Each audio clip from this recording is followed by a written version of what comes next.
não vai poder mais abrir culto nas casas. Igreja não vai poder abrir mais a porta. Por isso que as dores de parto estão fortes demais. Por isso que você está sentindo na pele. Você está falando assim, eu não aguento mais. A sua alma está gritando, eu não aguento mais. Oh, aleluia. As coisas estão ficando difíceis demais. Mas fica firme. Fica firme, não ceda. Já estão quase pertinho de receber a nossa coroa. O nosso novo nome numa pedra branca. Já estamos quase perto de receber a recompensa por ter sofrido e não ter desistido de Jesus. Olha para trás. Olha para os profetas. Olha por esses homens lá que sofreram tanto lá atrás, para que o evangelho pudesse prosseguir, para que a palavra pudesse chegar até aqui. A vida deles não foi nada fácil. Aleluia. Jesus falou isso para nós. Olha, vocês vão ter aflição. O inferno vai se levantar contra vocês. Pessoas vão se levantar contra vocês. Vocês vão sofrer dores de parto, dor de morte. Muitos de vocês vão ser jogados na prisão. Mas tenha de bom ânimo.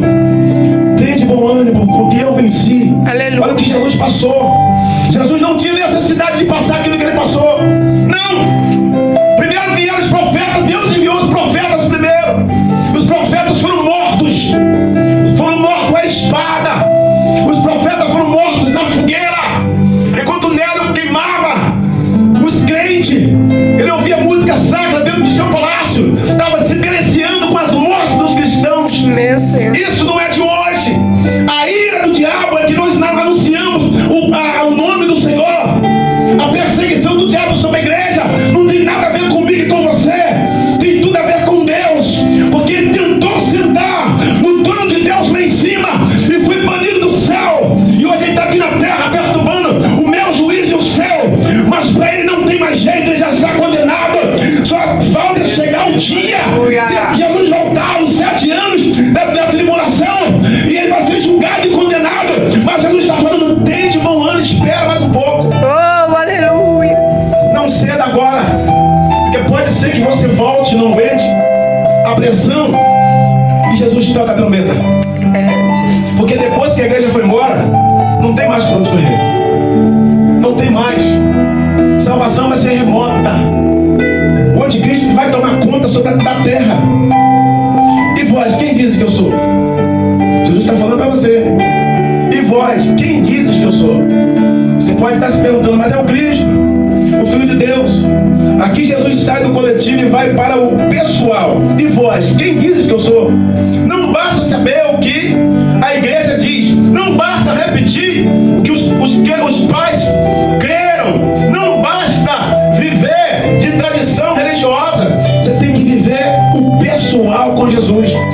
A sua oração matinal, a sua oração na madrugada, o seu devocional com o Senhor, a sua leitura diária. Você não pode ler a Bíblia por obrigação, você tem que ler por amor. A Bíblia é um alimento da alma e do espírito. A Bíblia é um alimento para você chegar mais perto de Deus. Há 3 coisas que você precisa fazer. Primeira coisa, para chegar perto do Senhor. Primeira coisa, jejuar. A segunda coisa é orar. A terceira coisa é ler a palavra de Deus. Se você não fizer essas 3 coisas, você morre espiritualmente. Se você não orar, se você não jejuar, se você não ler a Bíblia, você morre espiritualmente. Depois que morre espiritualmente, o pecado entrar, é difícil tirar de novo. Porque como eu falei ontem na pregação, não tem como ficar sem habitar um tipo de espírito. Ou habita o bem, ou habita o mal. Se não tiver o Espírito Santo, com certeza o diabo está lá. Porque Jesus falou, quando a pessoa aceita Cristo, o diabo sai da vida daquela pessoa e vai rodear sobre a terra. Quando aceita Cristo, o diabo sai, o Espírito Santo entra. Quando o Espírito Santo entra, o seu corpo vira morada do Espírito Santo. Quando o seu corpo vira morada do Espírito Santo, ele começa a te orientar. Quando o teu corpo vira morada do Espírito Santo, automaticamente você sente sede pela palavra. Você sente sede pela Bíblia. Você sente sede de orar. Você sente sede de jejuar. O Espírito Santo te leva para a cruz de novo. O Espírito Santo te leva para a presença de Deus de novo. E o diabo vai rodear sobre a terra. Mas ele lembra daquele corpo. Ele resolve voltar. Quando ele volta, aquele corpo está ocupado pelo Espírito Santo de Deus, cheio de jejum, cheio de oração, cheio de palavra. Não tem como o diabo entrar, porque o Espírito Santo impede o diabo de entrar. Se ele estiver naquele corpo, ele não entra, porque o Espírito Santo é fogo consumidor. Para nós, nos purifica. fica, mas pro diabo ele queima ele. Então o diabo volta de novo e vai rodear sobre a terra, mas ele lembra de novo daquele corpo, ele vai retornar de novo. Se aquela pessoa tiver desistido de Jesus, se aquela pessoa tiver pecado em alguma coisa, o Espírito Santo ele vai sair, porque se o Espírito Santo não pode ficar num corpo pecaminoso, porque se o Espírito Santo ficar num corpo pecaminoso, o Espírito Santo vai ser conivente ao pecado daquela pessoa. Como ele não é conivente ao pecado de ninguém, o Espírito Santo tem que se retirar. O próprio Deus retira ele. Quando o Espírito Santo sai, aquele corpo fica vazio. Aí o diabo chega. Quando o diabo chega, o diabo vê o corpo vazio, sem a presença do Espírito Santo. O diabo vai, a Bíblia diz que ele vai, chama mais 7 demônios e entra no corpo daquela pessoa com mais 7 demônios. E aquela pessoa começa a praticar coisas piores do que praticava antes. Meu Senhor. Você pode dar glória a Deus aí? Glória a Deus. Aquela pessoa começa a praticar coisas terríveis. Não fumava, passa a fumar. Não bebia, passa a beber. Não cheirava, passa a cheirar. Se não roubava, passa a roubar. Se não dava pernada em ninguém, passa a dar. Então todas essas coisas, porque o diabo veio para roubar. O diabo veio para roubar, matar e destruir. Então não é interessante você sair da presença de Deus e nem fazer coisa errada para o Espírito Santo sair. O interessante é você manter o Espírito Santo dentro de você. Aleluias. Mas como você vai manter? Sempre fazendo uma manutenção da tua vida espiritual. Aquilo que eu acabei de falar, as 3 coisas que eu acabei de falar e mencionar: jejum, Bíblia e oração. Louvado seja Deus. E Jesus lança a pergunta de novo: quem você diz que eu sou? Aleluia. Essa pergunta obriga cada alma a responder quem Jesus é para você e quem Jesus é para mim. Pedro responde: por revelação, tu és o Cristo. Essa é uma confissão que muda toda a história. Salvação começa quando a boca confessa o que o céu revelou ao coração. Então a salvação começa a acontecer através do seu confessionário. Você tem que confessar: Jesus, eu sou teu. Senhor, eu te aceito. Senhor, minha alma é tua. Senhor, meu confessor. Senhor, o meu espírito é do Senhor. A minha vida a partir de hoje pertence ao Senhor. Mas não é só de boca para fora, tem que ser de coração. Porque se você falar de boca para fora e não falar de coração, não adianta nada. Você pode dar glória a Deus aí? Glória a Deus. Aleluia. Essa é uma pergunta de eternidade. Jesus está dizendo: não negocie a sua alma por coisas passageiras. Eu vou dizer: não negocie a sua salvação por um prato de lentilhas. Porque quando nós negociamos a nossa salvação, nós botamos em xeque-mate o céu da nossa vida. O homem pode encher a mão e esvaziar a alma, pode conquistar tudo e ainda assim perder o principal. Meu Deus. Meu Senhor da glória. Você pode conquistar o que você quiser. Pode conquistar fama, pode conquistar ouro, pode conquistar prata, pode conquistar mulheres, pode conquistar rainhas, reis. Você pode entrar na política, você pode ficar rico, você pode ser milionário, você pode ser famoso, dos mais famosos, mas você perdeu o principal: a salvação. Meu Senhor. Isso adiantou de quê? Adiantou de quê? Ah, pastor, morreu, acabou. Não! Eu vou te dar uma notícia que você não vai gostar. Vai, seu espírito. Segue Segue Jesus. seus meus. Pastor, mas aí eu não estou vendo nada. Está sim. Por quê? Porque quem sente dor não é o corpo, quem sente dor é a alma. Se você tirar a tua alma do teu corpo, tirar o espírito do teu corpo, cai.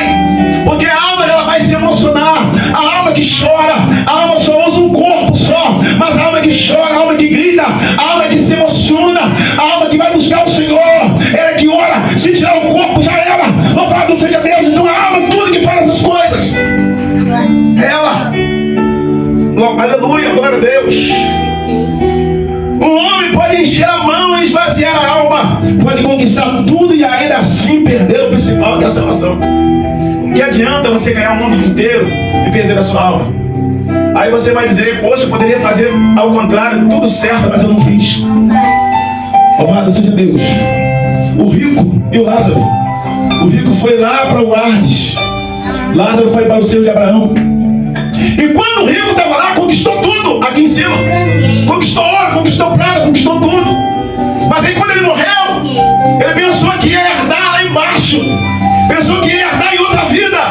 Mas o ouro não foi. As conquistas não foram. Os carros não foram. As casas não foram. Desceu ele a alma.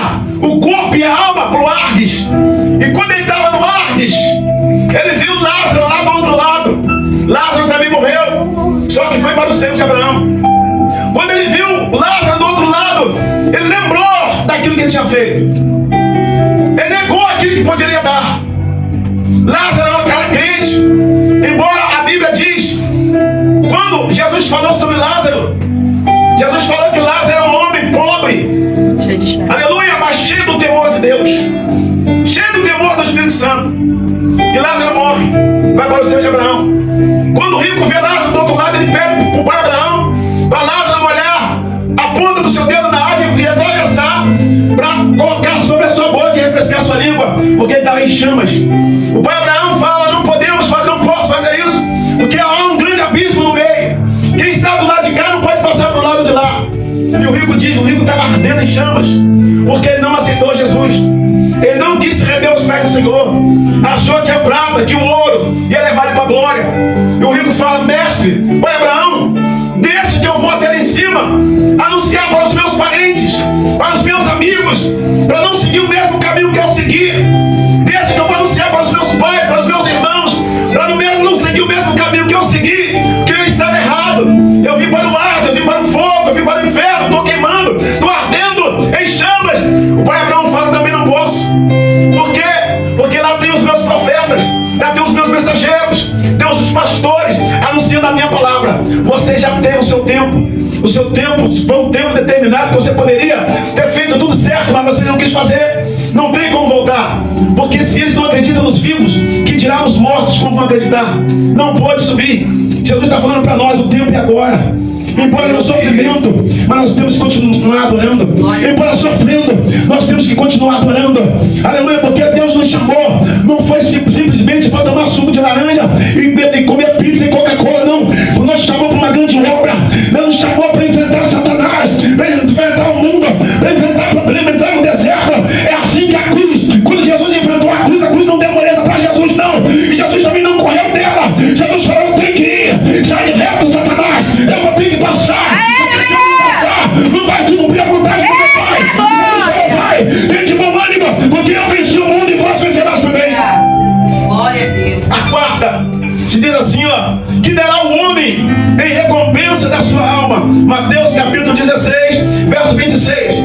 Se perder a alma, aleluia, se perder a alma é uma grande tragédia. Comprar de volta é impossível. Há coisas que o dinheiro não resgata, há feridas que o poder não cura, há eternidade que não se constrói com sucesso terreno. Nós temos que conquistar a nossa eternidade. É com isso aqui, ó: fidelidade e palavra. Fidelidade e palavra. Esse mundo aqui é passageiro. Nós temos até uma idade para ficar aqui. Nós não podemos acreditar que nós vamos ficar aqui toda a eternidade. A Bíblia diz que depois dos 70 é enfado e cansaço. Louvado seja Deus. Não podemos construir para ficar aqui. Miserável homem, a Bíblia diz que constrói para ficar nessa terra. Aqui é passagem. A nossa eternidade não é aqui. A nossa eternidade é na glória. Não estamos pregando dinheiro, nem ouro, nem prata. Não estamos pregando para ficar nessa terra. Não podemos construir para ficar nessa terra. Nós temos que entender. Nós fazemos aqui, mas é provisório, é passageiro. Nós temos que fazer para viver na eternidade. A terra não é a eternidade. A terra é um lugar de passagem. A terra é um lugar para nós passarmos, ajudar, adorar o Senhor. Louvado seja Deus. Mas a nossa eternidade não é aqui. A nossa eternidade é na glória. E Jesus não me pergunta hoje para você, a igreja nessa noite, o que você tem feito para construir a sua eternidade? Aonde você está construindo a sua eternidade? Ou na terra ou no céu? Vamos fazer uma reflexão na nossa vida nessa noite. O que você está fazendo para construir a sua eternidade? Aonde você está construindo a sua eternidade?